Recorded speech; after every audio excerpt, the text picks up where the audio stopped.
Olá, sejam bem-vindos a essa nossa quarta aula. Bom, como prometido, hoje eu vou, o que está no título do curso, hoje é onde nós vamos entrar nesse assunto, ou nesse tema, como preferirem. A estrutura que eu tenho trabalhado aí nos títulos, né, é trabalhando com esse problema do analfabetismo literário, tratando como uma espécie de doença da linguagem, e estou tentando trazer alguns elementos que a gente pode considerar como tentativas de remediar isso, né, verdadeiros remédios, né. O que eu tratei na segunda e na terceira aula, daqueles aspectos, vamos chamar assim, musicais da leitura, que é você escutar o que você está lendo através da sua imaginação, e o outro aspecto, que é o aspecto visual, de você enxergar aquilo que você leu numa estrutura simbólica, efetivamente falando, de imagens ou de arquétipos, né, que é onde nós vamos entrar aqui hoje. Vão nos conduzindo com relação a esses medicamentos a na verdade, o verdadeiro remédio para esse problema do analfabetismo literário, no sentido do analfabetismo literário, no aspecto da literatura mesmo, tá? E por isso que eu dou o título dessa aula de medicamento de uso contínuo. É aquele medicamento que não dá para tomar só uma vez e você vai ter que tomar para o resto da sua vida, não porque seja uma necessidade, mas porque você mesmo vai precisar dele o tempo todo. Eu vou me focar aqui na Bíblia, efetivamente, como nosso medicamento maior, mas o gênero desse medicamento é a mitologia, em geral. Tá? E a mitologia da civilização ocidental, ela é formada na sua base dos mitos greco-romanos, tá? E que depois, quando vem o mito cristão, que embora ali o Gênesis, o início ali do judaísmo seja contemporâneo aos mitos gregos romanos, vamos colocar dessa maneira, mas isso só foi efetivamente consolidado, cristalizado com a criação da Bíblia cristã, ali pelo final do século IV, se eu não me engano. Então a gente costuma considerar que o mito cristão vem depois do mito greco-romano, pelo simples fato de que Cristo veio depois, né? Não propriamente todo o conjunto de livros que formam a Bíblia. Então nós temos aí, por incrível que pareça, embora sejam leituras áridas, seja bastante coisa, ela é relativamente pouca coisa para você cobrir em termos de mitologia, para que você possa ter uma espécie de enciclopédia ou de dicionário literário com o qual você vai poder fazer as leituras da literatura ocidental como um todo, né? Eu havia dito na aula anterior, é impossível você ler qualquer livro de literatura, de ficção, até pelo menos do século XVIII, XIX, até o começo do século XX pelo menos, sem que alguma alusão, alguma referência bíblica ou então a mitologia greco-romana não esteja sendo feita. E sendo feita num sentido tão, vamos chamar assim, preciso ou tão importante, que o próprio significado da leitura vai depender muito do quanto você conhece dessas alusões e dessas referências. Senão é um negócio que vai ficar como buracos, né? É como se tivesse arrancado páginas da história que você está lendo, né? Então todo mundo sabe que você está lendo uma história e arrancar algumas páginas, você pode até supor o que tem naquilo ali, mas você não vai jamais poder dizer que leu efetivamente ou por inteiro aquele livro e aquela obra. Então o conhecimento de mitologia, a leitura de mitologia é absolutamente fundamental. Esse é o medicamento contínuo, né? E é óbvio que se esse é o medicamento de uso contínuo e é o mais importante, é mais ou menos por ele que você tem de começar uma formação literária de qualquer ordem. Claro que vai ter uma série de dificuldades para a leitura específica desse tipo de literatura. Vamos partindo desse pressuposto de mitologia como sendo literatura também, tá? Nós estamos como se fosse uma coisa só. Aqui nós vamos tratar aqui um pouco dessas dificuldades um pouco mais para frente. Por que é que eu estou escolhendo hoje somente a Bíblia? Eu não vou tratar nesse curso da mitologia greco-romana.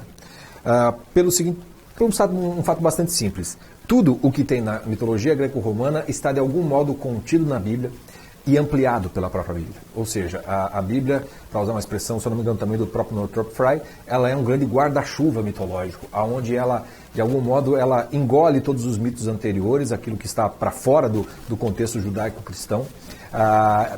É possível de se fazer uma referência e ela aceita as mitologias alheias de uma tal maneira em que elas são consideradas como se fossem antecipações, de algum modo, da vinda do próprio Cristo. Tá? Então, o uso da Bíblia é por conta disso. Ela é um guarda-chuva muito mais amplo e você, começando por ela, a literatura greco-romana vai se tornar muito mais fácil. Também porque a Bíblia tem a sua unidade enquanto livro, quer dizer, toda a mitologia cristã está contida no livro da Bíblia e, portanto, o princípio básico para você ler um livro, né, que é obter a unidade daquela obra, o todo, para poder fazer a análise das suas partes, na Bíblia isso está facilitado pelo fato de todos aqueles livros estarem reunidos num só. É bom lembrar que Bíblia não é um título dado ao acaso, é simplesmente Bíblia significa coleção de livros, né? Cada livro que foi selecionado para compor o cânone cristão propriamente dito, aproveitando o cânone já judaico. E quando você vai para a mitologia greco-romana, você vai ter tudo aquilo espalhado, né? Então vai ter N releituras dos mesmos mitos, mas quando você vai juntando tudo aquilo, você vai vendo que a estrutura aqui da unidade mitologia greco-romana guarda extrema semelhança com a mitologia bíblica, no sentido de mitos de criação, mitos de queda, mitos de certo modo, ressurreição, de restauração. Então vai estar todos esses elementos que estão espalhados na mitologia greco-romana. Você vai conseguir compreender a sua unidade de modo muito mais fácil se você fez uma espécie de estudo bíblico, tá? Vamos chamar assim. Para lembrar sobre isso, que eu cito para vocês que boa parte agora dessa aula, basicamente, a minha bibliografia vai ser a do Northrop Frye. Tá? Em termos de crítica literária, ele é o maior crítico e o melhor crítico que trabalhou sobre essa base. Então ele fez um estudo provavelmente literário, ele foi pegar estruturas, decodificar muita coisa das estruturas literárias da própria Bíblia, ver as analogias e correspondências com a literatura. Então ele é o cara para fazer esse tipo de coisa. Ele talvez não seja o mais famoso para lidar com o aspecto mitológico da literatura.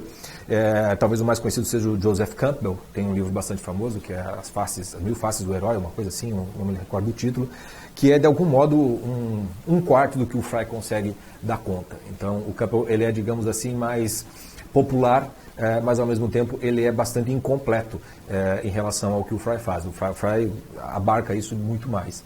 Outro que é bastante famoso como lida com mitologia é não sei como é que se pronuncia, mas é o Mircea Eliade, que é o romeno, que trabalha bastante com isso e tem um trabalho bem consistente. Tem bastante coisa para se trabalhar com mitologia, muita coisa para ser lida. O próprio século XX é um século muito bom para se estudar mitologia, porque houve um interesse demasiado nela.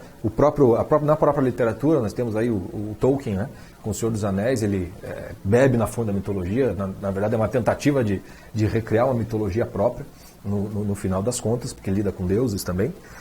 Então o grosso da minha bibliografia aqui vai ser o apanhado do Northrop Frye, porque ele já resolveu boa parte dos problemas que nós enfrentaríamos. E por isso que eu acho que o que vai ser dado hoje talvez já seja o suficiente para lhe aproximar mais dos estudos da Bíblia. E aí eu vou lembrar sempre da própria história profissional do Northrop Frye. Então, quando ele se formou, ele se tornou um professor de inglês, literatura inglesa, no Canadá, e ele percebeu que não dava para lidar com a literatura porque as referências e alusões bíblicas dos alunos eram muito pobres ou quase inexistentes. E ele percebia então que na hora que ele ia falar sobre um autor literário, sem que ele explicasse de onde estavam vindo os arquétipos, o que eram os arquétipos da Bíblia, ninguém ia entender nada, e se ele fosse fazer isso, ele não falaria mais do livro e só da Bíblia. Por isso ele montou um curso, né, para as pessoas conseguirem captar essa estrutura literária, narrativa, de imagens da Bíblia, que ele deu durante mais de 40 anos e tem alguns livros a respeito. No Brasil, mais especificamente, o que foi traduzido é o Código dos Códigos, que é a tradução do Great Code, livro que foi editado pela editora Boitempo. Eu não sei se ainda tem disponível para compra ou se você tem que garimpar em sebo, porque é um livro bastante procurado e o preço dele acaba subindo aí no mercado negro, vamos chamar assim. E tem um segundo estudo sobre a Bíblia e a literatura, já mais maduro, onde o Frye, de certo modo, recoloca as mesmas questões desde um outro ponto de vista e de uma maneira mais contemporânea a nós, que é o livro Words with Power, quer dizer, As Palavras com Poder, vamos chamar assim, que é um livro já da década de 90, um dos últimos livros da vida do Northrop Frye. Não tem tradução em português, né? Então estou passando essas dicas aí para quem quiser se aprofundar mais no assunto.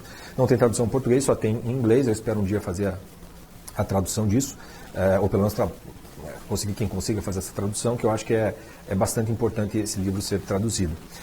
E um que era tão importante quanto ser traduzido, porque ele é extremamente introdutório, feito para uma audiência mais popular, é o livro A Imaginação Educada, que foi recentemente publicado pela Vida Editorial. É um livro pequenininho que consiste em nada mais do que transcrição de 4 a 6, se eu não me lembro agora, palestras que ele deu pelo rádio no Canadá, palestras de meia hora.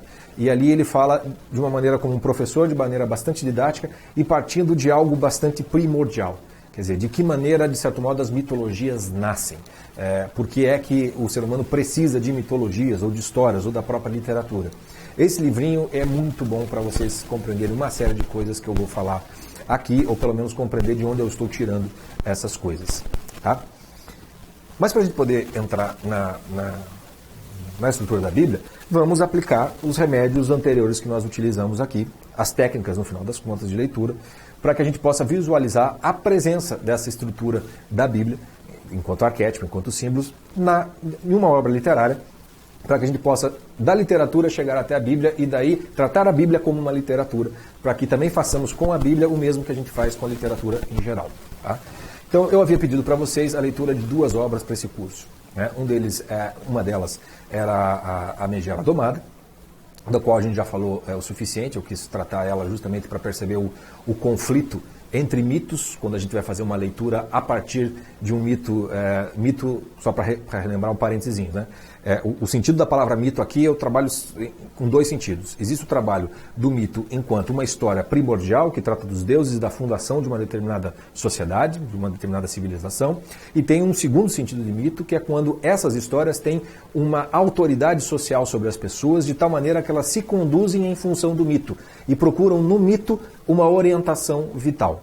Tá? Então, nesses 2 sentidos, da própria mitologia em si, nós vivemos uma época na qual nós recusamos a autoridade social dos mitos enquanto tal, enquanto histórias primordiais.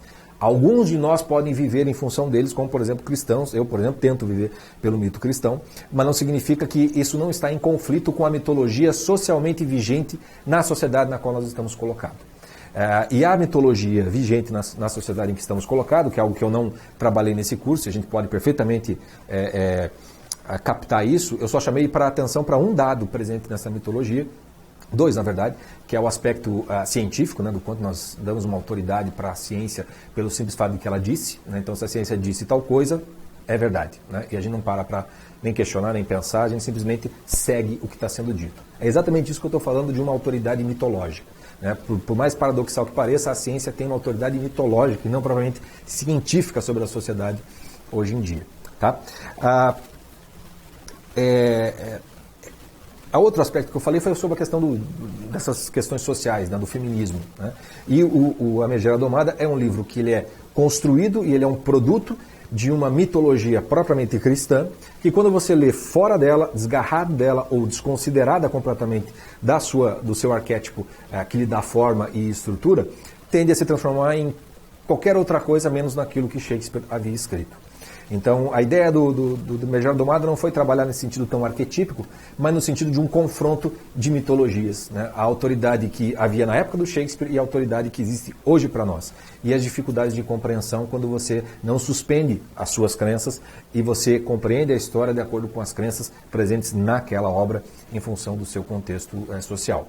Então, a Megera Domada, de algum modo, a gente não vai mais retornar a ela, não sei em citações eventuais aqui, porque o propósito dela para os nossos fins já está mais ou menos coberto. Agora eu vou entrar na segunda obra que eu havia pedido para vocês lerem e que eu não citei ela até agora, que é A Morte do Ivan Ilyich, do Tolstói. Tolstói é um escritor russo, né, do século XIX ali, escritor longevo, tem várias obras dele, famosas, né? Ana Karenina é uma das mais famosas, Guerra e Paz é a mais famosa, e tem N outras. E A Morte do Ivan Ilyich é talvez uma questão só pessoal minha, a maior obra do Tolstói, embora não seja a maior, nem a mais bem concebida, mas é a que deixa uma série de aspectos muito claros. Né? Então eu espero que vocês tenham lido essa novela, na verdade, porque ela não é extensa, antes de assistir essa aula, para que vocês consigam enxergar. Tá? Então nós vamos trabalhar aqueles 2 aspectos, o escutar e o de ver. Né? E para vocês poderem efetivamente trabalhar com essas 2 coisas, é importante que a obra esteja lida, esteja fresca aí na memória, para a gente poder fazer esse exercício. Então, basicamente, se a gente começa a leitura, como eu falei para vocês, a gente está bem próximo da história. Né? Nós estamos ali, página após página, escutando a história, né? Imaginando aquela história sendo construída diante de você no tempo. E a história do Ivan Ilyich é bastante básica com relação a isso. Né? Ele é um juiz, né, que está tentando subir na carreira, né, conseguir postos melhores, mais dinheiro, um salário melhor. Ele consegue lá uma casa melhor. Né, ele está conseguindo chegar no ápice ali da estrutura burocrática do Estado, da sua carreira, vamos chamar assim. E aí acontece, né, ele tem na hora que ele está mexendo uma cortina, né, ou arrumando uma cortina, ele dá meio que um mau jeito, alguma coisa assim, se machuca, aparentemente falando, e aquela dor não some, aquela dor continua e vai piorando, e vai piorando, e vai piorando, e vai piorando no livro como um todo, até que vai chegando, ele, não tendo cura aquilo, ele vai chegar próximo da morte, no final da história, e é justamente o finalzinho da história no qual nós temos algo absolutamente magistral que o Tolstói faz, porque ele não aponta nenhum elemento, nenhuma imagem, nenhuma referência explícita para algo que seja religioso, propriamente dito, seja de qualquer religião ou não, mas o transcendente fica tão evidente, a presença de algo que conserta a vida do sujeito é tão evidente, somente com o uso de uma imagem, que é da luz, no final das contas, que de algum modo conversa com o sujeito ali, que torna aquele final absurdamente claro para quem lê o livro. A razão pela qual eu escolhi o Tolstói, e especificamente falando essa obra, é porque a realidade do Ivan Ilitch como um funcionário público que quer galgar na carreira, que vê a coisa do status, que vê a coisa do dinheiro como algo fundamental, é o espelho da nossa sociedade atual. Quer dizer, no Brasil, a coisa de você ser um servidor público, fazer um concurso, e você pensar ali em termos de resolver a sua vida para sempre, porque você tem uma estabilidade em termos financeiros e também você tem uma espécie de quase perpetuidade no cargo até a aposentadoria, no qual você então, numa tacada, parece que resolve boa parte da vida, é algo que todo brasileiro de algum modo procura, muito em função do quanto a nossa vida é muito caótica no Brasil, como as coisas são muito provisórias, como quase nada dura, quase tudo se perde, né? Nada se cria aqui no Brasil. Então, quando você lê o Ivan Ilitch, aquela realidade social da Rússia do século XIX está muito próxima da nossa realidade do Brasil do século XXI. Guardados, obviamente, as suas devidas proporções, diferenças e de uma série de aspectos. Mas é muito fácil da gente reconhecer e de fazer, durante essa leitura, e o que eu havia dito para vocês, que nessa primeira leitura você vai anotando aquilo que vai te chamando a atenção. Eu tenho quase certeza que muita coisa que você foi lendo ali lhe chamou a atenção, do tanto que você reconheceu aquilo na sua vida ou na vida de pessoas à sua volta ou do país como um todo. Então, esse primeiro movimento de uma leitura lenta vai chamando a atenção no livro, muito provavelmente por aspectos que não tenham a ver com a história em si, né, mas muito pelo que conversa com a nossa realidade.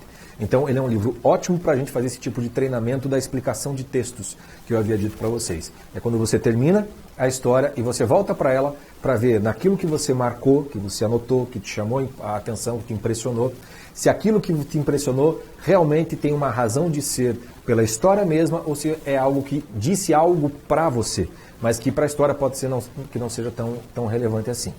Então essa é a primeira coisa para se fazer com esse livro. Se você leu, mas não fez esse trabalho da explicação de texto que eu expliquei na aula passada, da coisa do retornar para essas impressões, é algo para ser feito. Tá? É a primeira técnica para que você comece a sentir uma espécie de segurança de que você realmente tem a obra diante de você, que você realmente leu aquilo de uma maneira completa. Tá? Outra coisa que acaba acontecendo, né, como eu falei, depois que a gente termina a leitura e que a gente volta a visualizar a obra daí para poder pegar essas partes que nos impressionaram, é que aí saltam algumas imagens à frente que de algum modo abarcam a estrutura da narrativa no tempo. Né? Então, por exemplo, a primeira é justamente que a gente poderia, dando aquele passinho para trás, você lembra que a gente fez aquele exercício com os quadros aqui da nossa sala de aula, que é quando você está muito perto, você está vendo uma série de detalhes, acompanhando tudo, e quando você se afasta, você consegue ver uma estrutura mais do todo, e não apenas de algumas das partes. No livro do Ivan Ilitch, quando você se afasta, você consegue ver claramente que dá para a gente dividir o livro em duas partes.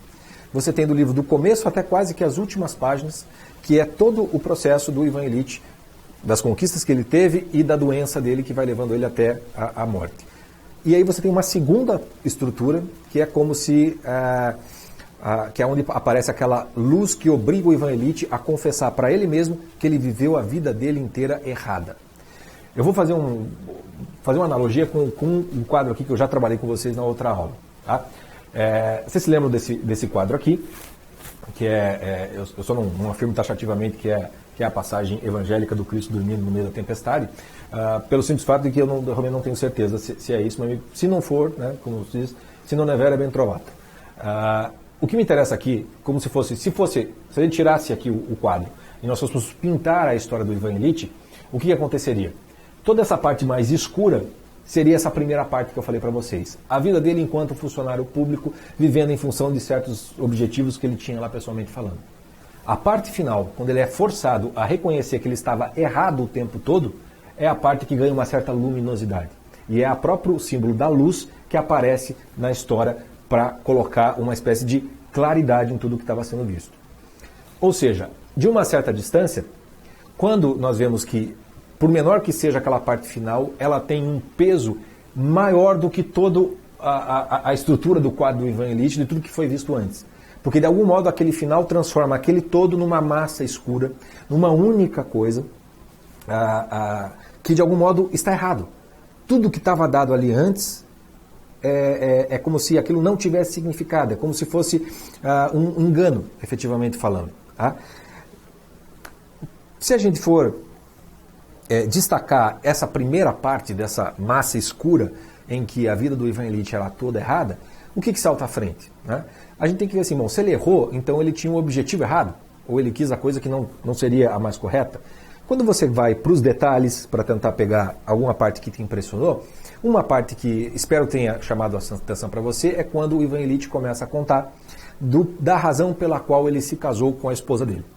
E aí vocês, nessa passagem é muito interessante prestar atenção nas ações da esposa. Porque o Ivan Illich, ele vê na esposa um excepcional degrau para ele subir na carreira. É preciso estar casado para se conseguir tais coisas, etc. e tal. Não há ali nenhuma presença do elemento amoroso, do elemento de construir uma família, não há absolutamente nada disso. É visto aquilo como um contrato social em virtude de que é preciso casar para se conseguir uma nova posição e aquela esposa ela é adequada em função disso, daquilo. Esses são os objetivos dele. Como a gente já está distante e está vendo a história, a gente sabe que esse objetivo está errado. Como que as partes do livro foram trabalhadas para nos mostrar, antes de chegar no final, que tinha um erro ali. Quando a gente vê que a esposa do Ivan Illich, embora estivesse consciente do porquê estava casando, que havia ali um contrato entre os dois, matrimonial, ela, porque é mulher, porque, como a gente viu lá da Megera Domada, a mulher foi feita, né, para o homem, de algum modo, ela percebe que tem alguma coisa de errado na construção daquele casamento. Ela percebe, no primeiro momento, eu acho que ela quer amar o Ivan. Ela quer ter efetivamente uma relação de intimidade com ele, quer construir uma família verdadeira. Como isso lhe é, de certo modo, negado ou impossibilitado, a mulher do Ivan Illich vira o quê? Uma megera. Né? Ela vira de uma cobra criada, e você sabe que mulher interesseira é muito pior do que homem interesseiro. E aí você vê que, desse aspecto, quando você vê que ali começou a mulher, ela desiste do amor e, de algum modo, compra os objetivos do marido, a gente pode voltar para o começo da história. E como é que a história começa? Com o Ivan Illich morto, e nós estamos no velório dele, e o que a mulher dele faz? Você vê que ela não está sofrendo por causa do marido de maneira alguma, ela está ali fazendo as conexões para conseguir uma pensão melhor ou alguma condição melhor em função da perda do marido. Tá? E tudo isso está errado.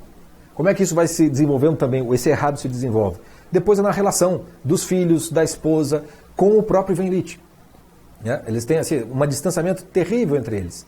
Né? Não se dão, o Ivan Illich não quer nem saber, xinga eles quando ele está no meio da dor, etc. e tal. Eles também não querem saber de nada. É uma vida que, quando você se aproxima, sabendo que ela está errada, é uma vida que te deprime. Está tudo errado. Quer dizer, se você está infeliz, é porque esse objetivo está errado e esse objetivo matou todas as possibilidades de vida que você tinha até então. Se você está na beira da morte e você viveu a vida inteira errada, o que é que sobra no final das contas? E o símbolo final é justamente de um saco preto escuro, no qual o Ivan Illich percebe que ele precisa confessar que ele viveu errado. O que acontece quando ele faz isso? Quando ele realmente confessa? Acende uma luz no fundo do saco preto. E aquela luz de algum modo o inunda. E de algum modo aquela luz conserta a vida do Ivan Illich. E ele diz assim, cadê a dor que eu estava sentindo? Continua aqui, mas já não dói. Ou seja, como se alguma coisa tivesse o transfigurado. Ele falou assim, cadê a morte que está para acontecer? Está aqui, mas já não é mais uma morte. Existe claramente ali, então, uma confissão, ou seja, a verdade liberta Ivan Illich do seu engano, das trevas do seu engano. Aquela luminosidade que quebra aquelas trevas de algum modo, se torna mais importante do que, por mais que as trevas tenham tomado toda a vida dele, aquele único momento de luz, efetivamente falando, o liberta de tudo que veio antes. E é por isso que parece que o Ivan Illich está olhando de cima, como se ele tivesse morrido e fosse um anjo, né? Olhando, tá ali, eu tô morto, mas eu tô vivo. Né? Tá doendo, mas eu não sinto dor. Ele encontrou alguma coisa que é maior do que tudo o que ele tinha antes. Né? E ele tem então uma espécie de libertação, efetivamente falando, por um único momento. Se a gente for fazer aí uma leitura cristã, é aquela coisa assim, de olha, se o sujeito se arrepende no último segundo, aos 49 do segundo tempo, se ele se arrependeu, para o inferno ele já não vai. Ele vai para o purgatório, tem todo um processo lá, para quem é católico, né, efetivamente falando, mas para o inferno ele não vai. Né? Essa é mais ou menos não estou projetando uma interpretação cristã na história. Né? Até porque o Tolstói ele era cristão, mas ele era um cristão maluco, assim, ele quase que inventou uma religião dele lá na Rússia. Mas claramente o Tolstói não quer tornar aquilo ideológico no sentido religioso que ele está mostrando. Ele está fazendo uma espécie de retrato de uma realidade, de um fenômeno, de uma experiência concreta e real que todo homem passa na sua vida, independente da sua religião. Que é os momentos em que você tem um encontro sincero consigo mesmo e muito doloroso se você viveu sua vida toda errada. E vai se exigir de você uma coragem tremenda para dizer que errei tudo. Como é que eu começo a consertar?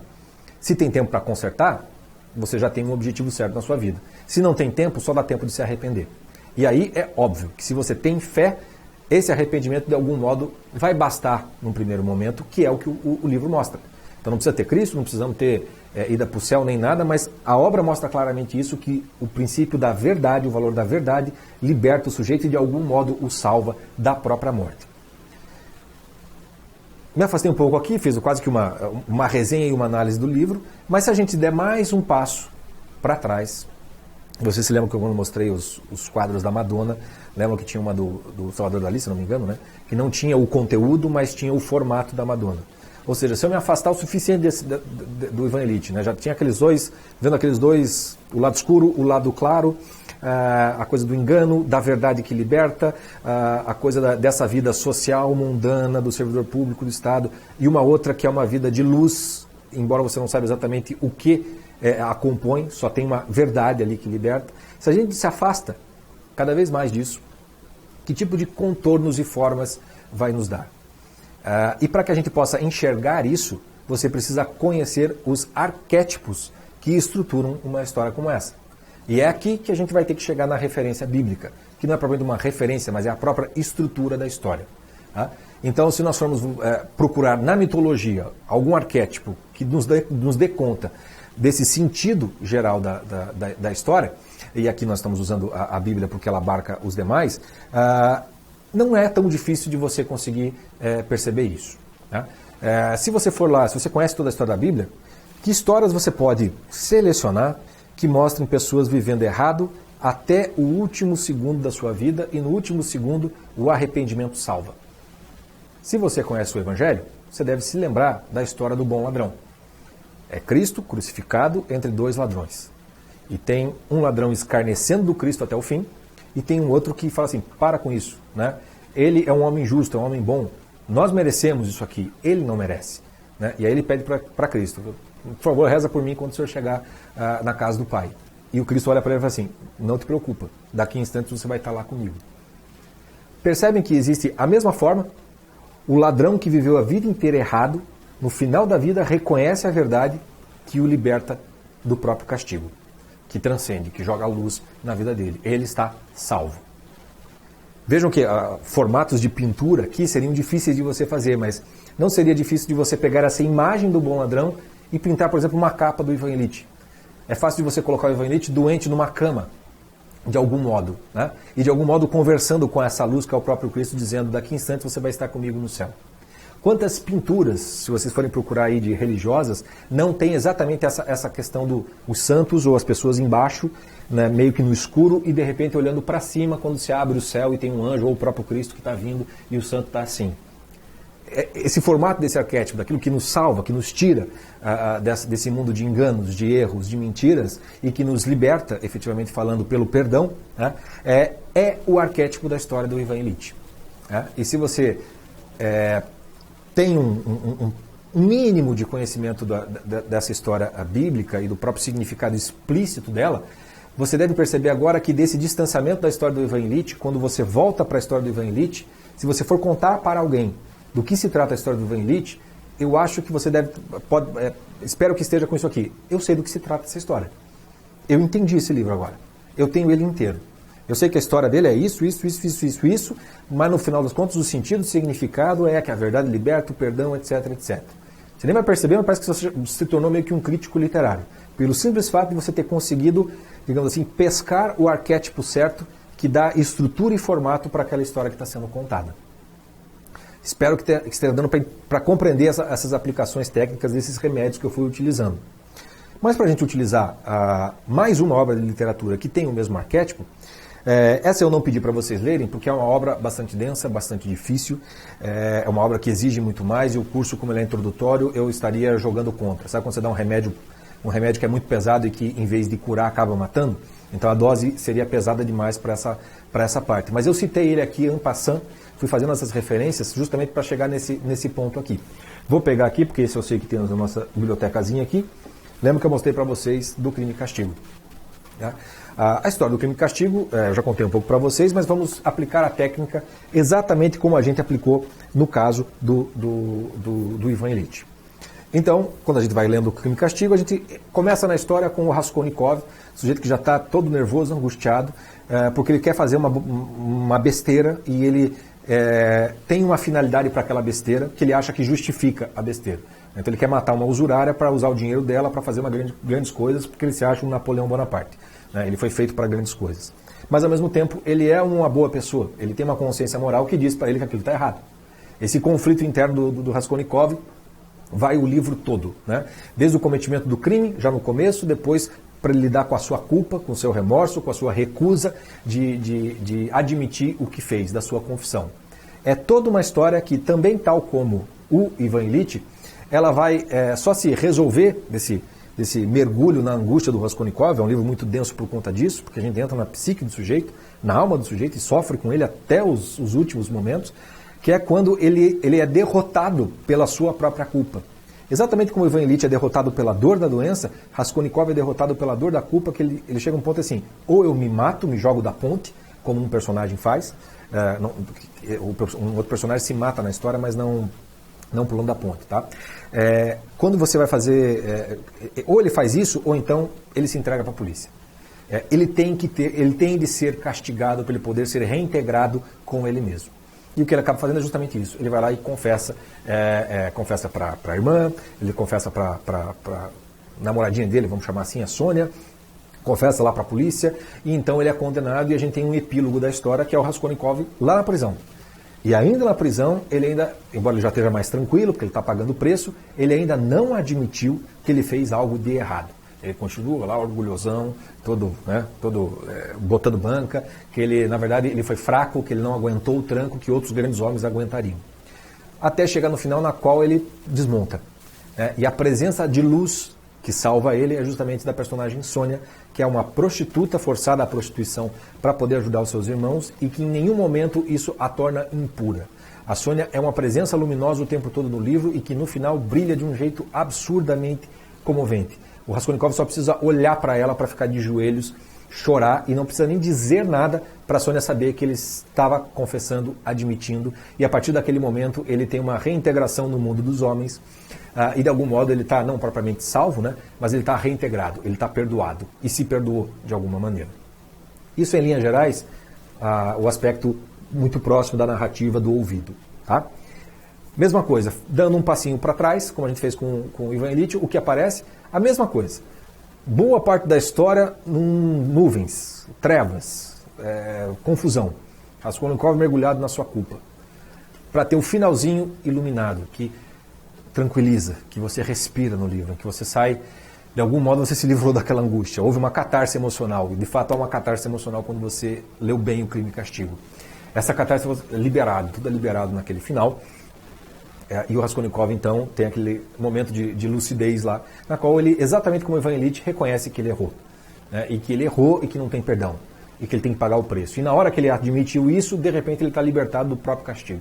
Já não importa mais quanto tempo ele vai ficar preso, o que há de se fazer, porque de algum modo ele conseguiu a liberdade. Em outras palavras, é a mesma estrutura. Da morte de Ivan Ilitch a gente tem Crime e Castigo. mas só é a mesma estrutura se você começa a se distanciar o suficiente da história para perceber que todas as diferenças brutais que há de conteúdo não são diferenças de forma, no final das contas. E é a mesma coisa, quando você dá o terceiro passo mais atrás para enxergar efetivamente os arquétipos bíblicos, para onde você vai ser remetido? Exatamente para a cena do bom ladrão.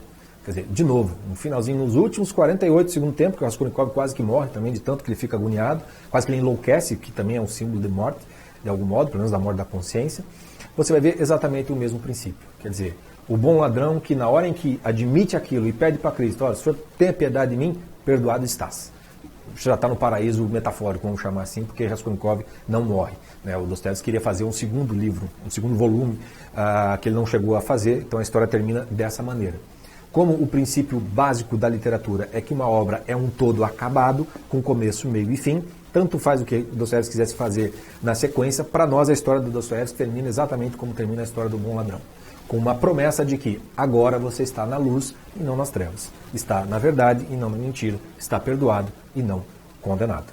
E você tem de novo, então, o mito do bom ladrão, mito aqui no sentido de uma história primordial que dá o formato e o arquétipo de algo que está presente na literatura de uma maneira deslocada, no sentido de que você precisa perceber essas estruturas de uma tal maneira que você só vai conseguir perceber se você ouviu bem, anotou bem as partes que são importantes, fez aquele distanciamento no final para poder enxergar como se fosse uma partitura, você perceber certas imagens e perceber que elas conversam entre si, perceber que aquilo tem que ter uma forma arquetípica de algum modo, e aí você dá um terceiro passo para trás e aí você consegue visualizar o arquétipo, não só porque o arquétipo está dado ali, mas porque você conhece, tem um repertório de arquétipos suficientes que faz com que você possa enxergá-los e discerni-los numa obra literária. E nesse ponto a gente chega na constatação, como eu falei na aula passada, que é a constatação básica de que você precisa conhecer os arquétipos bíblicos para poder compreender devidamente a literatura como um todo. Tá? E agora a gente tem que, então, ir para a Bíblia e conhecer um pouco a Bíblia, porque esse vai ser o principal remédio para ajudar a nossa formação de leitores. Eu tenho aqui uma outra Bíblia que me emprestaram, bem pequenininha, aquela, acho que é a Bíblia Ave Maria. Como eu disse para vocês, né? A Bíblia é um conjunto de livros. Bíblia significa isso. Né? Um conjunto de livros, e esses conjuntos de livros estão colocados numa determinada forma que dá uma unidade ao todo. Então, embora seja um conjunto de livros, ela é um livro único. Ela é assim apresentada para nós, ela é assim conhecida para nós. O que significa dizer que se ela é um livro único, existe uma unidade muito clara com a Bíblia. Então vamos fazer o seguinte, estamos aqui lidando com a Bíblia no aspecto literário, né? Lembre-se sempre disso. Óbvio que vai ter trocentos outros, né? De ordem teológica, mística, etc. e tal, que não vão entrar na nossa conversa, até porque para que essas outras etapas entrem, você precisa dessa parte literária imaginativa preparada, pronta, senão as outras você vai acabar fazendo uma confusão dos diabos. Tá? Então vamos fazer com a Bíblia a mesma coisa que eu fiz aqui com o Ivan Ilitch e a mesma coisa que eu fiz aqui com o Dostoiévski, né, com o Raskolnikov do Dostoiévski. E vamos tentar ler a Bíblia. Primeiro remédio, ouvir. Tá? O que na Bíblia até faz mais sentido, essa metáfora do ouvido, porque Deus, em todo o Antigo Testamento, ele só fala. Ele não aparece. Aliás, aquele que via Deus tinha que morrer no Antigo Testamento. Né? Ele aparece para Moisés na sarça ardente. Tá? Mas é a palavra de Deus que está o tempo todo ali aparecendo. Só vai aparecer Deus mesmo quando Cristo encarna, né, como uma pessoa, e aí você tem a imagem desse próprio Deus. Mas a metáfora do ouvido, de algo para ser ouvido e não propriamente lido, é muito presente. Os profetas escutam a Deus e falam ao povo. O povo precisa escutar a voz do profeta e cumprir isso na sua vida. Então esse primeiro movimento da leitura, que é o da sequência, né, no temporal da história, lá do comecinho do Gênesis até chegar no Apocalipse, a gente tem que fazer com a Bíblia exatamente como a gente faz com qualquer outro livro.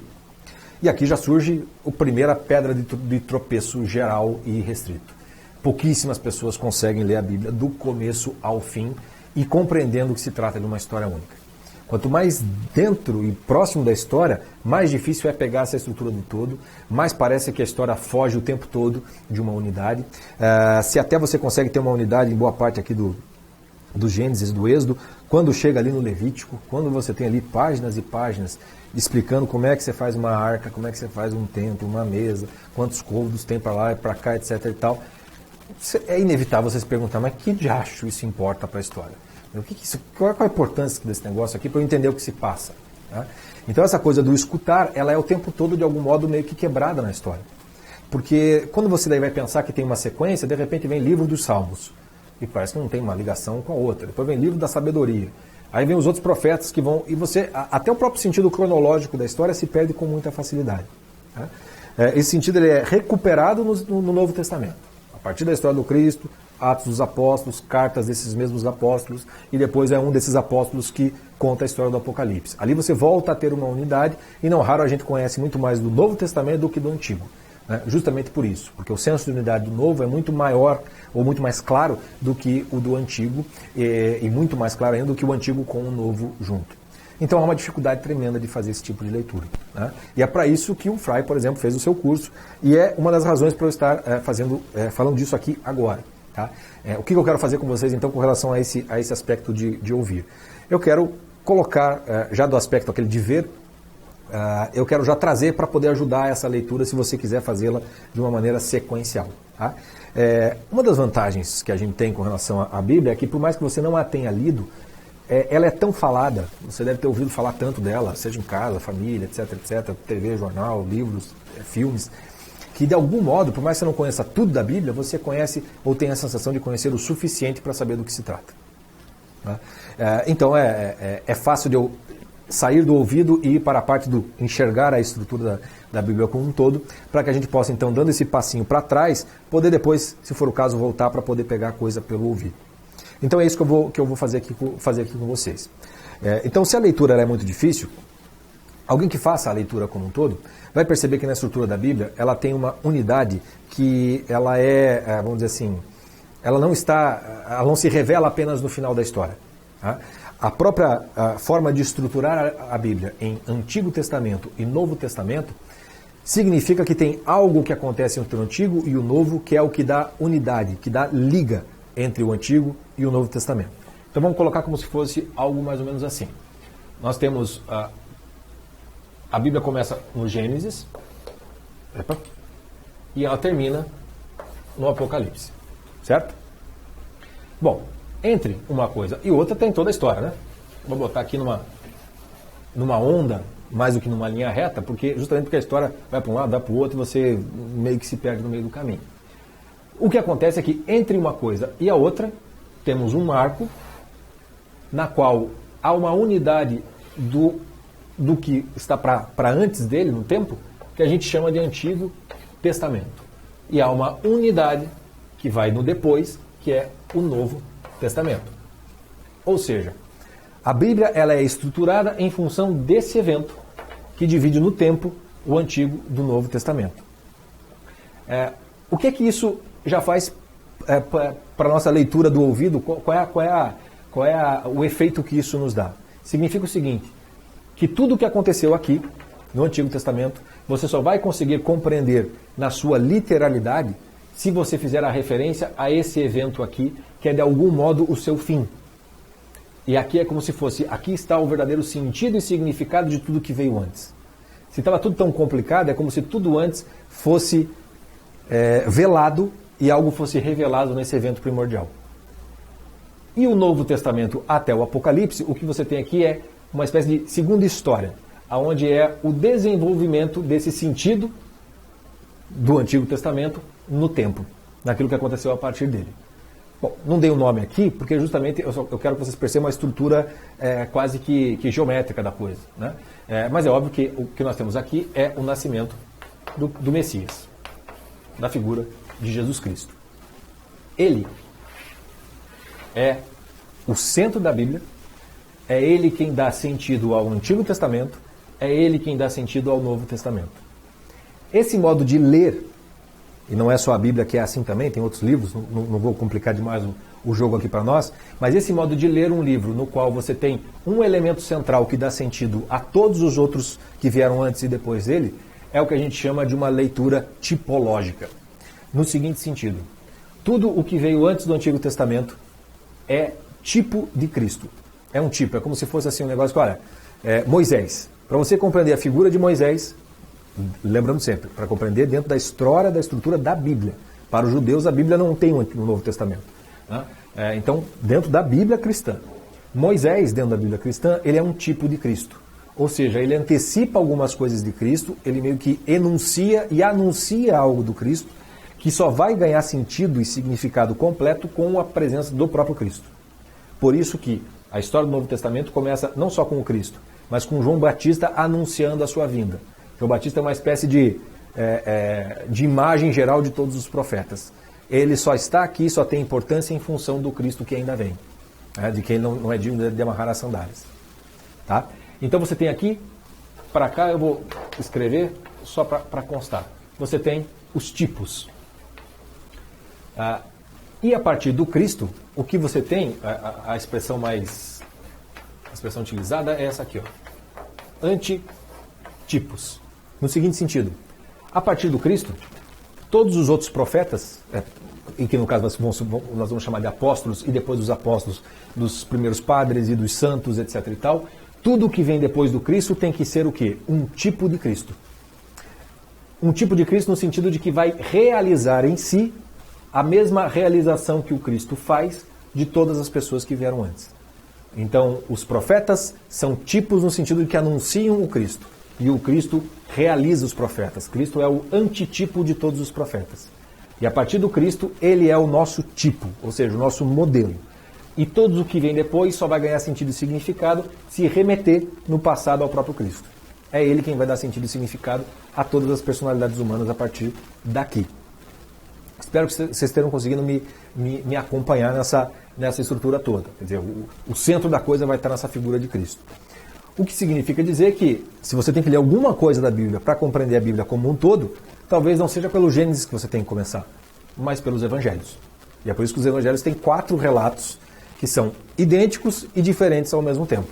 E que vão nos dando informação do Cristo, não no sentido biográfico, mas no sentido essencial, daquilo que você precisa saber para que tudo que veio antes ganhe sentido e tudo que venha depois tenha sentido, efetivamente falando. Lembrando, eu estou aqui na literalidade da Bíblia, para você compreender a leitura da Bíblia. Não me interessa se você é cristão, judaico, muçulmano, ateu, não importa. Se você quer ler a Bíblia como uma literatura, assim, não existe Deus, não existe nada, mas só como literatura, é assim que você vai ter que compreender a Bíblia. A Bíblia ela é escrita em função de um personagem, um protagonista, que é o próprio Cristo.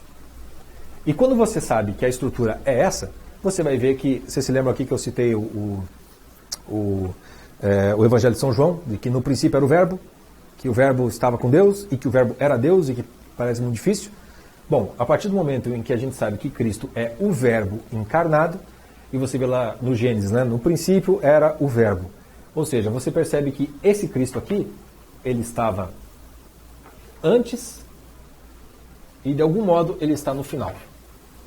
Ele está antes como o próprio Verbo que cria todas as coisas. E ele está no final como na sua segunda vinda que vai julgar todas as pessoas e julgar em função do quê? Do quanto elas foram cristãs ou não. Percebam então que a estrutura da Bíblia, ela começa no tempo, é o princípio de todos os tempos, e ela termina no final de todos os tempos. Se nós formos usar a Bíblia como uma espécie de, se você quiser saber assim, qual é o período histórico que a Bíblia cobre? Ela cobre o começo da criação e vai até o final dela. Ela é um livro que, entre a última carta, que se não me engano é de Pedro, e o Apocalipse, é nesse intervalinho, eu vou colocar aqui, o Apocalipse está aqui, né? Então aqui está a última carta de Pedro. É nesse intervalinho aqui que nós estamos vivendo. Nós estamos entre a carta de Pedro e o Apocalipse final. Toda a história humana de 2000 e tantos anos cabe aqui. Né? Cabe aqui dentro dessa estruturinha da Bíblia. Né? O que acontece a partir da Bíblia, ela tem uma continuidade na história da própria igreja. Né? Que é única no primeiro momento, depois tem as suas reformas, mas é a história da igreja. Por isso que Santo Agostinho tem a história de Deus, a cidade de Deus, cidade dos homens. Né? Existe uma história que continua e que só termina no Apocalipse. Então a unidade da Bíblia, ela não se esgota na sua história, porque ela é aberta até o final dos tempos, mas ela fecha todos os tempos. Ou seja, é um livro de uma ambição absurda, porque pretende cobrir tudo o que aconteceu desde a criação do mundo e tudo o que nem tinha acontecido quando ela foi feita, mas que ela sabe como vai terminar. Como que ela sabe e por quê? Porque o Cristo já veio e ele já deu sentido para tudo que aconteceu antes e vai dar sentido para tudo que aconteceu depois. E se ele é esse cara tão foda, então é porque ele estava antes do tempo e ele vai viver depois do tempo. Essa é a estrutura da leitura que a gente tem que fazer aqui. Bom, quando a gente tem temos aí mais ou menos essa noção das coisas, a gente pode voltar um pouquinho para a história, aproximar da leitura, e eu vou apagar aqui para poder agora fazer um outro esquema com vocês, para que a gente tenha essa coisa do ouvido de novo.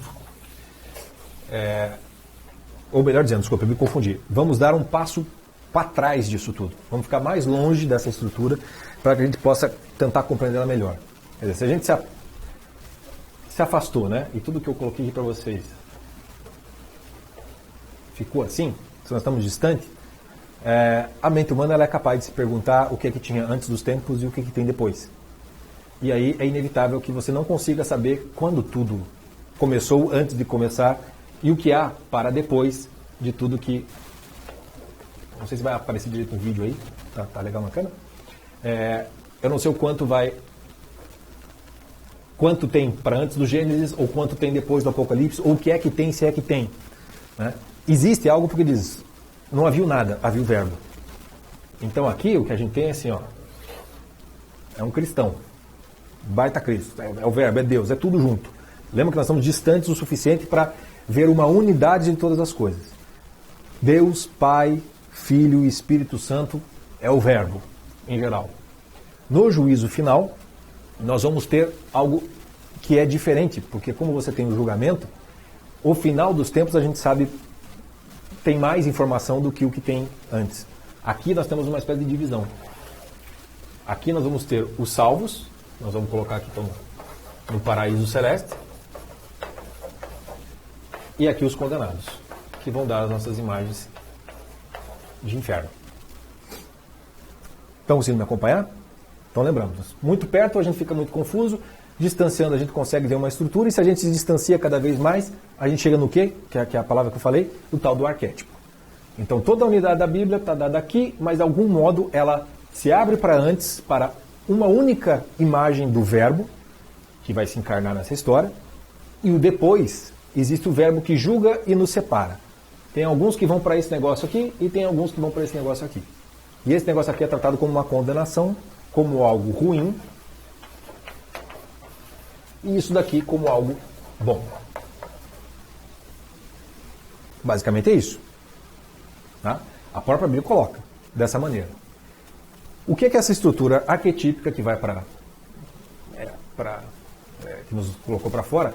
O que ela nos traz de informação para a gente poder se aproximar de novo da história e compreender todo aquele trajeto humano da história, do começo da criação até o fim dela. Tá? Significa duas coisas.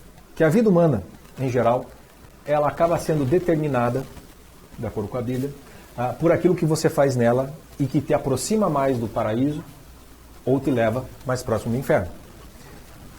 Quais foram os dois livros que eu citei aqui? Crime e Castigo e Ivan Illich. O que é a história do Ivan Illich e do Raskolnikov até o seu finalzinho, para onde eles estavam indo? Para cá. Eles estavam indo para o inferno, de certo modo já era o inferno. E o que acontece no final, na sua salvação, de algum modo, eles se remetem para cá. É como se fosse um final feliz. O paraíso e aqui uma tragédia. Ou, em termos literários, a gente pode começar a colocar, então, em vez de ruim e bom, a gente pode começar assim, ó. A história humana, ou ela termina em comédia, não no sentido que é engraçado, mas no sentido que é feliz, ou você termina em tragédia. Não estou falando aqui ainda de gênero literário, tá? Estou falando da estrutura da Bíblia como um todo e da estrutura de todos os arquétipos. O que significa dizer o seguinte, que toda a história literária, todo livro de literatura que você vai ler, é absolutamente impossível que não termine em comédia ou não termine em tragédia. Às vezes pode ser ambíguo, você não sabe exatamente se aquilo foi trágico ou cômico, mas você exige para você mesmo que o fim seja cômico ou trágico, que a coisa termine bem ou termine mal. Você precisa então de desenlace no final das contas. Tem que ir para um lado ou tem que ir para o outro. Tá? O que é que essa estrutura fixa de comédia, paraíso, inferno e tragédia causa na nossa história se a gente voltar para mais perto daquilo que eu havia dito, né? Então a Bíblia tem o comecinho e tem o final, o Apocalipse e o Gênesis. O que é que isso faz da narrativa da vida humana?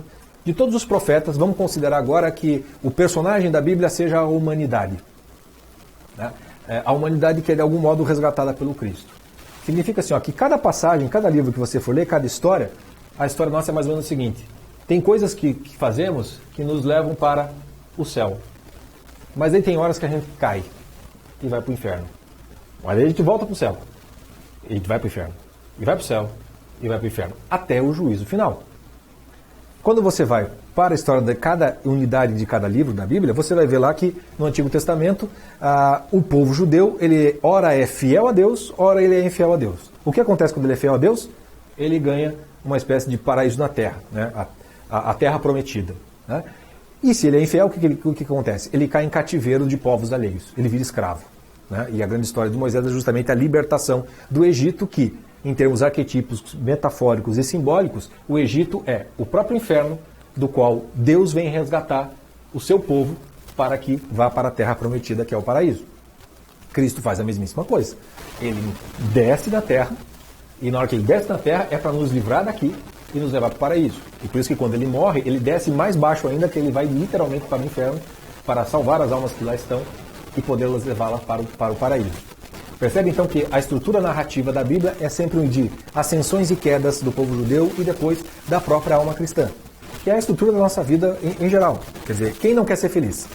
Nós procuramos a felicidade, a alegria, o prazer, ser, e queremos fugir da dor, né, do medo, a gente tenta evitar aquilo.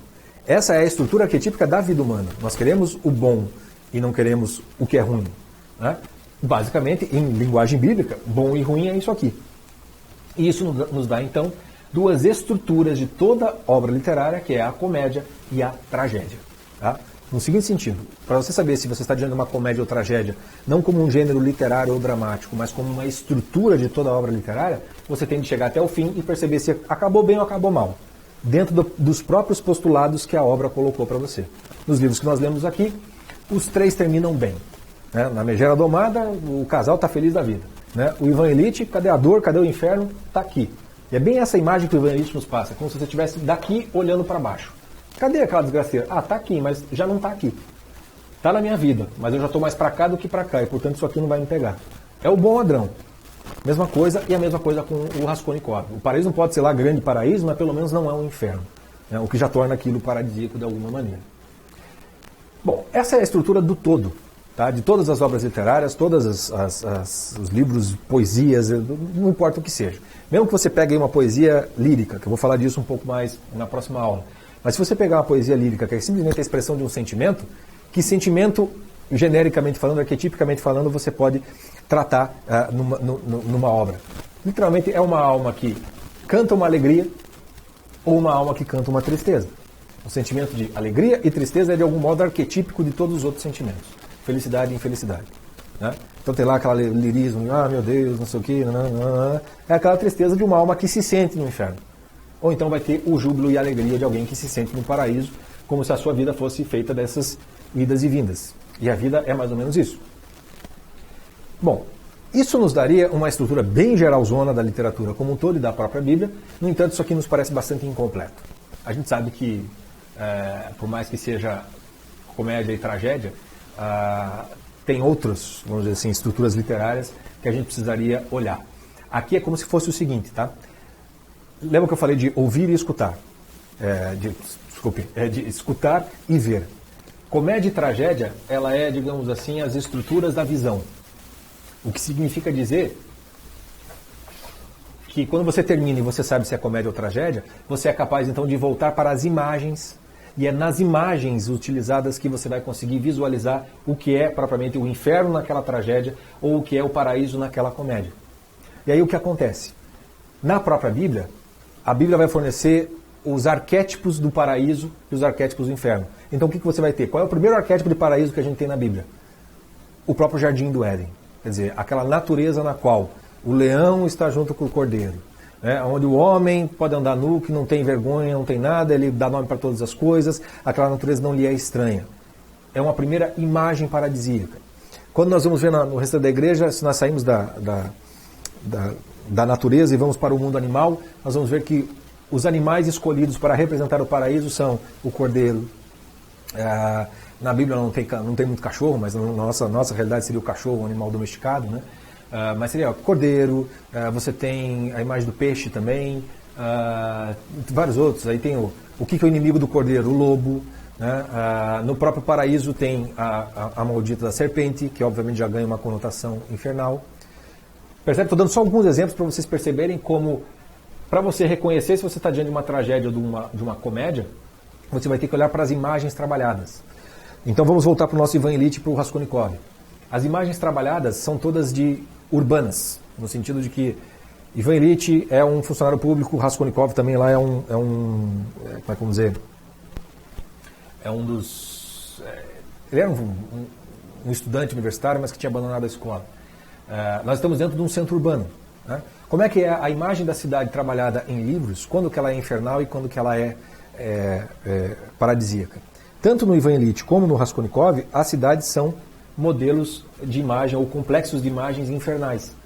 Pelo simples fato de quando você lê isso, você vê que a sociedade em si é infernal, porque leva o Ivan Illich e a sua esposa a viver uma vida errada.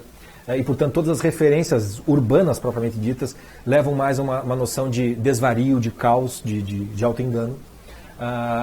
E as imagens paradisíacas, no Crime e Castigo, a São Petersburgo que aparece precisamente muito miserável. Parece muito um lugar muito quente, um lugar opressivo e que te leva a se matar. Tá? E por tabela, o Raskolnikov, quando ele se salva, não é propriamente no meio urbano. Ele está lá na Sibéria, né? Ele está isolado, literalmente falando, no meio do gelo, no meio do nada. E aquilo vai ganhar uma conotação paradisíaca em função do que ele faz, da sua confissão. Já o Ivan Illich não vai ter uma imagem propriamente paradisíaca, porque nós só teremos uma única imagem, que é a própria luz. E essa luz é que cobre tudo isso. Então, quando trabalhamos com comédia ou com tragédia, nós estamos tratando das complexos de imagens que são trabalhadas e escolhidas pelo escritor. Para você saber que complexos de imagens são essas, quando eu falo de complexos de imagem, eu estou falando de contexto. Tá? Então, sempre que você vai pegar uma imagem que te chamou a atenção e você anotou na sua leitura, e você vai querer saber o que significa aquela imagem, você depende do contexto em que ela está utilizada. Uma mesma imagem pode ser boa ou pode ser ruim. A serpente, por exemplo, é ruim no paraíso, mas depois ela é utilizada pelo próprio Jesus para dizer, sede como as serpentes, né? Prudentes como as serpentes, né? Que consiga se desviar. Então a própria serpente ela não é ruim ou boa em si, depende do contexto em que ela está colocada. Esses contextos de imagem é que, naquelas afastamentos que eu havia falado para vocês, é que vocês conseguem perceber esses contextos, esses complexos, e aí cada símbolo e cada imagem você vai perceber que ela tem uma função e um significado preciso na obra, embora ela possa ser polissêmica, ela possa ter múltiplos sentidos dependendo do contexto em que está sendo colocado. Ok? Bom, para além disso daqui, tem uma outra coisa que está lá na Bíblia, que é o seguinte. Tá, termina em comédia e tragédia, e o que é que eu preciso fazer? Quer dizer, como é que eu vou para o paraíso e como é que eu vou ou como eu evito a tragédia, né? Como é que eu evito o inferno? Bom, tem lá toda a história do Cristo, a gente vai precisar se reaproximar da história agora. A gente vê lá que tem o Cristo, né? O Cristo diz, vai ter que fazer isso. Mas é o seguinte, existe sempre um contraste ou um combate do Cristo com alguma coisa. Então no paraíso aparece uma espécie de inimigo do homem, que derruba o homem, que nos leva para o inferno. Enquanto no Cristo aparece também, né? Ele vai para o deserto, ele é tentado no deserto. Tem algum inimigo ali. Se Deus só se revela plenamente com Cristo, em que momento esse inimigo do Cristo, e portanto nosso inimigo, aparece na história? Ele só se revela, propriamente dito, no Apocalipse. E aqui eu quero pegar com vocês o capítulo 12 do Apocalipse, porque o Apocalipse, isso é uma coisa interessante se vocês notarem. O Apocalipse é uma espécie de resumo geral das imagens da Bíblia. O Apocalipse é extremamente visual. E por isso que eu falei para vocês dessa coisa de conjunto de imagens. O Apocalipse, você tem de contemplar aquelas imagens de algum modo vão jogar sentido para tudo que você leu antes. É muito mais imagem do que história ali. Tá? Então o Apocalipse e por isso que o Apocalipse é chamado o livro da revelação. Tá? Bom, eu estou querendo me referir mais especificamente agora ao capítulo 12 do Apocalipse, que é a passagem que tem a mulher e o dragão. Eu vou ler aqui rapidinho só o comecinho e eu já explico por que eu vou ler isso aqui. Então o capítulo 12 começa assim. Apareceu em seguida um grande sinal no céu. Uma mulher revestida do sol, a lua debaixo dos seus pés e na cabeça uma coroa de 12 estrelas. Estava grávida e gritava de dores, sentindo as angústias de dar à luz.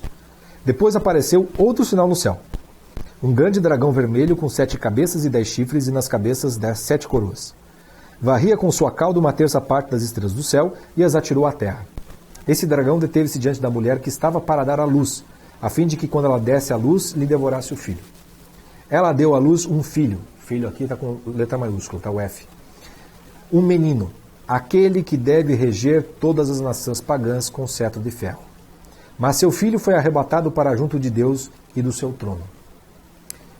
A linguagem é um tanto quanto hermética, mas não é difícil da gente perceber que uma mulher vestida com o sol, grávida, que dá luz àquele que veio para reinar, é uma imagem de Nossa Senhora e do Cristo Rei. Não é isso? O que significa dizer que é nesse capítulo aqui em que o adversário se revela. Ele é primeiramente o grande dragão. E na sequência do capítulo, o que vai se falar sobre isso? Né? Houve uma batalha no céu. Miguel e seus anjos tiveram de combater o dragão. O dragão e seus anjos travaram o combate, mas não prevaleceram. E já não houve lugar no céu para eles. Foi então precipitado o grande dragão, a primitiva serpente, chamado Demônio e Satanás, o sedutor do mundo inteiro. Foi precipitado na terra e com ele os seus anjos. Vejam aqui que no livro da Revelação do Apocalipse se revela o grande inimigo da raça humana, que é o grande inimigo de Nossa Senhora e do Cristo, que é o grande dragão, que é a antiga serpente. E aí a gente começa a voltar para cá. Quando chegamos no final, o tal do grande dragão que combate Cristo, que combate Nossa Senhora e que ele está originalmente no céu, ou seja, ele também existe antes da criação de algum modo, está lá presente no verbo divino. Há uma rebelião desse dragão, que é o demônio, que é o Satanás, que é a serpente, e ele perde essa batalha no céu e ele cai na terra. E na terra, como diz na sequência, ele vai combater os descendentes da mulher, no final das contas, ou seja, os filhos de Adão, né, os filhos do gênero humano, os cristãos em geral. O que essa imagem, que está congelada aqui no Apocalipse, revela de tudo o que se contou antes? Vejam o seguinte, que é como se tivesse duas histórias acontecendo na Bíblia. Tem aquilo que está sendo contado, que é uma espécie, vamos dizer assim, da própria realidade, no sentido mais material possível. Realidade, vamos chamar assim, realista, daquilo que está acontecendo naquele exato momento, no tempo do povo judeu, depois do cristão. Existe uma cronologia muito clara, toda a Bíblia tem lá diz, fulano que é filho de Cicrano, que viveu tantos anos, etc, etc, etc. Então é possível você ter um espelho da realidade social daquele período. Existe um aspecto verídico no sentido daquilo que realmente aconteceu e não apenas algo que é uma história que contamos. Existe algo de relato histórico na Bíblia. Não vamos entrar nos inúmeros problemas que isso traz, eu só quero chamar a atenção para esse aspecto da narrativa, que é a história tal como nós estamos lendo. Tem lá o Gênesis, aconteceu tal coisa, o Adão fez besteira com a Eva, foi expulso, daí tiveram os filhos, daí teve Caim, Abel, depois Deus veio com Noé, depois do dilúvio, começou tudo de novo, aí vem Abraão, por Moisés e assim vai. É o aspecto da realidade, aquilo que está dado. Né? No entanto, o próprio Deus só se revela plenamente com Cristo.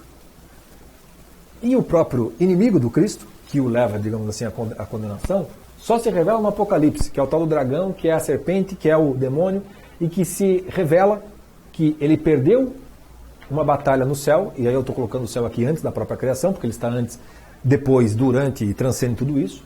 Mas se o dragão caiu desse mundo superior para a nossa criação, como é que esse bicho, esse inimigo aparece para nós nessa história da realidade?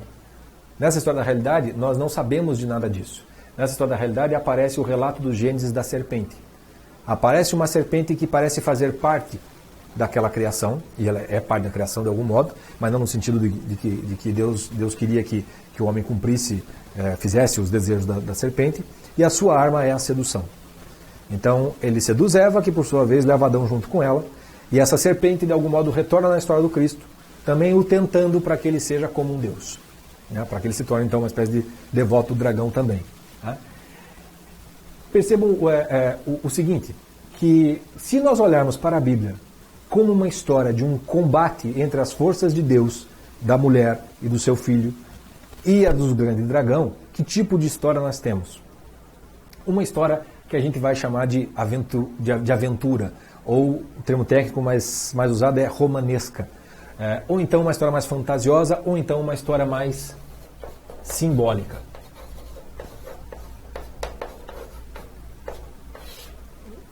O que não significa, por simbólico, que seja irreal. O que significa é o seguinte, que na narrativa do ouvido, existem duas histórias que estão acontecendo e elas são unidas. E que só se revela a verdadeira a realidade dessa história quando você chega no Apocalipse. Tá? Deixa eu botar aqui eu vou tirar o realidade para não causar confusão, vou ficar só com o realista para mostrar o seguinte.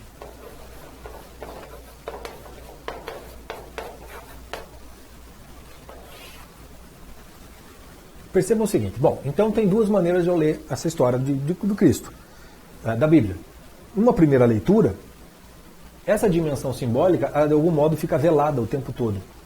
Eu só vou descobrir a verdadeira história desses símbolos quando eu chego no Apocalipse. E de algum modo isso me obriga a fazer o quê? Aquele movimento que eu falei para vocês de ver a história à luz desse combate. E esse combate vai dar o sentido e o significado de tudo o que foi contado antes. Então a gente tem aí os tais dos dois movimentos. O do ouvido nos leva a conhecer a história literalmente tal como ela está sendo contada, que é uma história de quedas, ascensões, de muita confusão, de muito caos, mas aquilo que dá o sentido para todas essas quedas, para essa ida para a comédia ou para o inferno, essa divisão, então, no final das contas que há, é em função de um combate que aconteceu no céu e que foi para a terra de uma maneira velada, né, através da sedução do demônio, que é esse aspecto simbólico que as imagens vão jogar então sentido para tudo que você tinha visto aqui antes. Significa o seguinte, que nós vamos ter agora dois outros, não vou usar essa palavra, eu ia usar a palavra gênero, mas eu não vou usar. Existem mais outras duas estruturas que se combinam com essa da comédia e da tragédia, que são de certo modo fixas. A comédia vai estar sempre meio que para o alto, a tragédia para baixo, paraíso e inferno. E aqui nós vamos ter uma estrutura que é do tempo, circular, movimentar. Nós vamos ter aqui, nas histórias em geral, nós podemos dizer que nós vamos ter uma literatura que é mais simbólica e uma literatura que é mais realista. Claro que essa realidade realista vai depender do contexto de cada época. Para nós, o que seria realista hoje é uma história muito urbana, e para Shakespeare é uma história com cavaleiros, com reis. Né? O realista da época do Shakespeare é uma coisa, o realista para nós é outra, e por isso mesmo que a gente precisa acompanhar a história no tempo. Né? A literatura se torna uma espécie de espelho nesse sentido. Aquilo que não é suficientemente realista para nós hoje, começa a ser simbólica de alguma outra coisa, que é o símbolo, digamos assim, do próprio sentido e significado da nossa realidade. Quando você começa a ver qual é a literatura simbólica que a gente encontra, que a gente vê, você vai ver que literatura simbólica, a gente vai estar próximo da literatura meio de fantasia. A literatura simbólica, se a Bíblia é o grande arquétipo dessa literatura simbólica, significa que a grande literatura simbólica são as histórias romanescas. Ou seja, histórias de heróis combatendo dragões, heróis combatendo inimigos, heróis tentando salvar a princesa em busca de um tesouro. Existe então uma missão propriamente dita e existe um herói que tem de fazer alguma coisa para chegar numa espécie de comédia ao final. Esse tipo de história em que fica muito claro o herói, que fica muito claro o que ele confronta, a sua diversidade, a sua contrariedade, qual é o sentido da sua missão, que tem consciência da própria história que está vivendo, é o que a gente pode chamar então de uma estrutura romanesca. Vou aproveitar o azinho aqui do Apocalipse. Histórias romanescas que vocês podem conhecer. É bem fácil a gente pegar. Se a gente vai quando tinha locadora, no Netflix, né, tem lá filmes de ação, filmes de aventura. É tudo simbólico. Quer dizer, você tem lá uma história que é muito clara do começo até o fim. Não tem muitos segredos. Pode ter reviravoltas, pode ter algumas descobertas ali, mas é muito claro o que o herói tem de fazer do começo até o fim. Essa é a estrutura simbólica. O arquétipo simbólico é essa história do combate do dragão contra a mulher e os seus descendentes.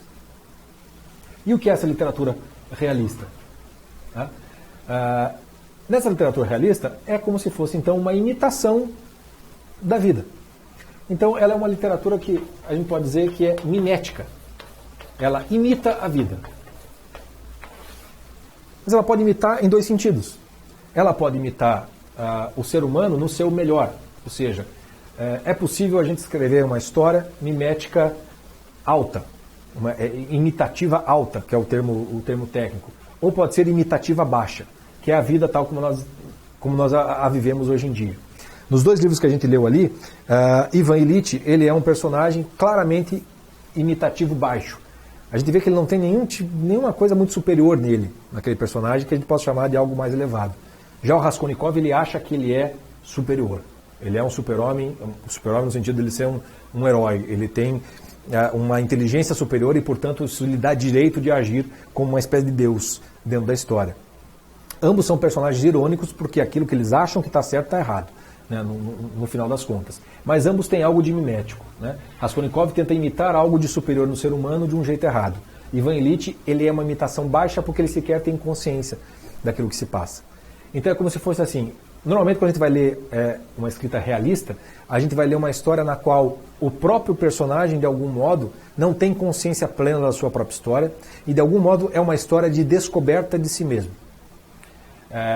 Se a gente quiser fazer uma espécie de história da literatura, a gente pode dizer que toda a história da literatura, desde a Bíblia, ela veio vindo de histórias romanescas. Então, começa com histórias de deuses, depois começa com histórias de grandes heróis, de grandes feitos, as grandes epopeias, e aos poucos a gente vai descendo. Né? Chegamos, por exemplo, vamos pegar um personagem bem claro nisso, que é Don Quixote. Don Quixote, ele se acha um cavaleiro medieval, que vai lutar contra dragões, etc. e tal, salvar as mocinhas. Né? Don Quixote é excelente para a gente visualizar essa diferença da literatura. Né? Mas o que é o dragão? É um moinho de vento.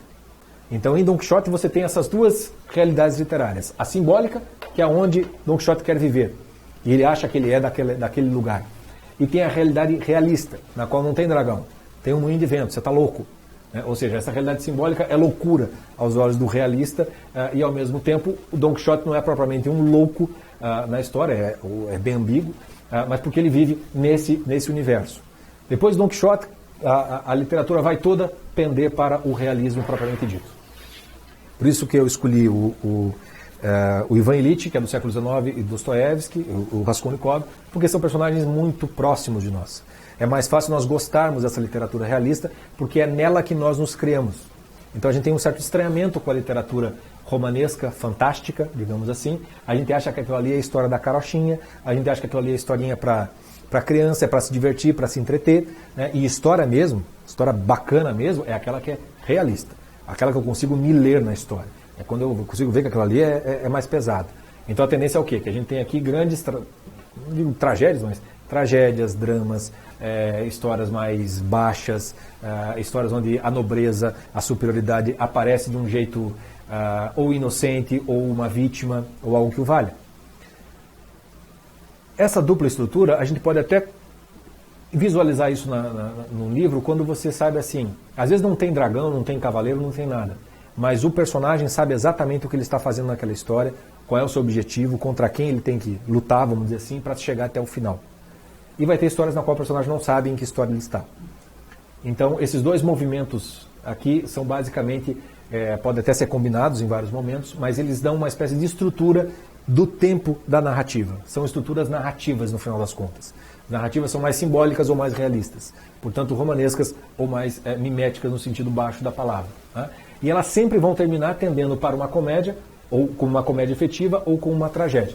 O que significa dizer que a gente vai precisar combinar o tempo todo essas duas coisas, porque, tal como eu coloquei essas ondas, aqui tende para uma comédia, né? E aqui tende para uma tragédia. Né? Agora, pode ser que existam histórias romanescas trágicas, que é a tragédia propriamente dita no sentido grego. Um personagem superior que cai, não por culpa propriamente dele, mas porque deu errado. Querem um bom exemplo para contrastar esses universos? Citei O Senhor dos Anéis, que é um dos mais próximos dessa literatura simbólica bastante completa. Peguem Game of Thrones, né? O seriado.